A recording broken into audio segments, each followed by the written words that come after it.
चूंकि social media पर हमने इसके बारे में देखा कि ये बातें सामने आई कि लालू प्रसाद यादव ने आप लोगों से बातचीत की या पार्टी की तरफ से, क्या बातचीत हुई और कैसे ये 4 लोग आपसे टूट गए थे? नहीं, पार्टी से ये 4 एमएलए जब गए थे उसके पहले हम लोग जाकर लालू जी से मिले थे। अच्छा, टूटने से जी, पहले यही 10 सर्कुलर रोड जो उनका जो कोठी है राबड़ी देवी, वहीं गए थे। मैं गया था और अख्तर ईमान साहब हमारे राष्ट्रीय सदर थे और आदिल हसन आज़ाद थे, ये जो यूथ के हमारे प्रेसिडेंट थे। तीनों जाकर हम लोग मिले थे उनसे और लालू जी भी मौजूद थे उस मीटिंग में और तेजस्वी भी थे मौजूद। और उसमें जाकर हम लोगों ने कहा था कि हमें यह खबर मिल रही है कि आप हमारे 4 एमएलए को तोड़ रहे हैं, सारे सोर्स से हमको यह खबर मिल रही है, सो आप ऐसा न कीजिए। हम इस अपील को लेकर गए थे उनके पास कि ये पार्टी बड़ी मेहनत से तैयार हुई है और बैरिस्टर नसरुद्दीन ओवैसी साहब का खून पसीना इसमें बहा है, उन्होंने बड़ी मेहनत की है। पार्टी हमने 5 एमएलए जितवाए हैं, हमारे 5 एमएलए जो जीत कर आए हैं वो आपको स्पीकर के इलेक्शन में हमने वोट दिया है। आपको आपने मांगा भी नहीं था, जब स्पीकर का इलेक्शन हुआ था तो हमने वोट दिया था। और अगर आप चीफ मिनिस्टर के पोस्ट के लिए अपने को क्लेम करते हैं तो 5 वोट हम आपको देंगे। तो मेरे 4 वोट के लिए आप क्यों कोशिश कर रहे हैं? उसका मकसद सिर्फ ये है कि आप 4 एमएलए को तोड़ के ले जाएंगे तो एंटी डिफेक्शन लॉ से बच के आप हमारी पार्टी को ख़त्म करना चाहते हैं। मकसद ये नहीं है कि एमआईएम आगे रहे, बल्कि ये कि एमआईएम ख़त्म हो जाए। मानी बात है, एक पार्टी के 5 एमएलए में 4 एमएलए जाते हैं तो आप समझ सकते हैं कि उसको कितना बड़ा नुकसान हो जाता है। नुकसान बहुत हो जाता है ना। तो असेंबली में हुआ कि जब आपके 4 एमएलए चले गए और जिन इलाकों से हम इलेक्शन जीत कर आए थे तो वहाँ से बड़ी सी उम्मीदें थी लोगों की, तो 4 एमएलए तो हमारे साथ रहे। तो अकेले अख्तर ईमान साहब ने पूरे सेशन को चलाया, जब 5 साल का सेशन जो असेंबली का था उसको चलाया, उसकी कमी उन्होंने महसूस नहीं होने दी। अकेले भी सिंगल हैंडेड भी उन्होंने उस 5 एमएलए की जो कमी थी उसको पूरा किया। सवालात उठाने में, सीमांचल की लड़ाई लड़ने में, माइनॉरिटीज़ के हवाले से, चाहे वक्फ का मसला हो, चाहे उर्दू का मसला हो, चाहे और भी दूसरे जो मसाइल आए, लिंचिंग का केसेस बहुत सी जगहों पर हुआ बहुत, तो ये सारे केसेस में अख्तर साहब अकेले लड़े उसमें और बहुत मजबूती के से लड़े। तो जिसकी वजह से मजलिस इत्तेहादुल मुस्लिमीन की एक वक़ार और उसकी एक क्रेडिबिलिटी बनी कि भाई अगर उसके एमएलए चले भी गए हैं लेकिन एक एमएलए रहते हुए भी इतनी बड़ी पैमाने से मजबूती से वो लड़ाई लड़ रहा है, तो ये क्रेडिबिलिटी तो हमारी बनी थी। और उसका नतीजा आपने देखा कि जो 4 एमएलए गए थे, 4 में 3 का तो टिकट कट गया। 4 में जिन पार्टी में गए थे राजद में, वो पार्टी ने मुनासिब नहीं समझा कि इनको टिकट दे। और चौथे साहब जो इलेक्शन लड़े जो कि से वो चौथे पोजीशन पर आए, तो आवाम ने उनको रिजेक्ट किया ना। ये तो इससे जाहिर होता है कि पार्टी अगर टिकट आपको नहीं देती है तो इसका मतलब कि पार्टी समझती है कि आप मकबूल नहीं है आवाम में। पार्टी के टूटने के बाद कभी फिर बात हुई लालू जी से इस मसले पर? कभी नहीं, फिर तो मामला तो खत्म हो गया।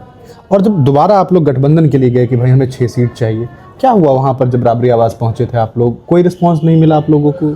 नहीं, इसमें हमारी कोशिश उसके पहले से महीनों से जारी थी। जैसे मैंने कहा कि चिट्ठियाँ हम लोगों ने दी थी, मुसलसल हाँ, लेटर्स दिए थे और एक नहीं बल्कि 2 बार चिट्ठियाँ हम लोगों ने दी उनको। और जब उन्होंने कहा कि साहब नहीं, हमें तो कोई किसी ने बात नहीं किया है, तेजस्वी जी ने बीबीसी को कहा किसी ने बात नहीं किया है और हमको, तब हम लोगों ने कहा कि भाई ज़रा सा पब्लिक में बता कर जाओ। तो ढोल ताशा तो ये पब्लिक को बताने की बात थी और ये मीडिया को भी साथ लेकर बहुत सारे लोगों ने उस पर सवाल भी उठाया कि ये क्या तरीका था। नहीं, ये बताना ज़रूरी था अपने लोगों को। जो लोग सवाल हम पर करते थे कि आप क्यों नहीं गठबंधन के साथ जाते हैं, आप क्यों गठबंधन से नहीं लड़ते, आप अलग क्यों लड़ते हैं, ये उनको ये बताना भी था। जो मकसूद था कि भाई हम तो चाहते हैं जाना और हमारी चिट्ठी जा जाते हैं और चिट्ठी को नज़रअंदाज कर देते हैं और प्रेस में आकर कहते हैं कि साहब हमें कुछ ऐसा खबर नहीं मिली, हमारे को चिट्ठी नहीं मिली है। तो जब इनकार कोई शख्स बार बार करे तो आप उसको कैसे जाहिर करेंगे कि जो है सब नहीं, हम आपको अप्रोच कर रहे हैं, आपसे हम बात करना चाहते हैं, आपसे गुफ्तगू गठबंधन के अंदर शामिल होना चाहते हैं। इसलिए था, और कोई मसला नहीं था उसमें। सिर्फ ये कि आगाही के लिए कि एक जब तक आदमी ज़ोर से ना बोले तो आदमी सुनता भी नहीं है।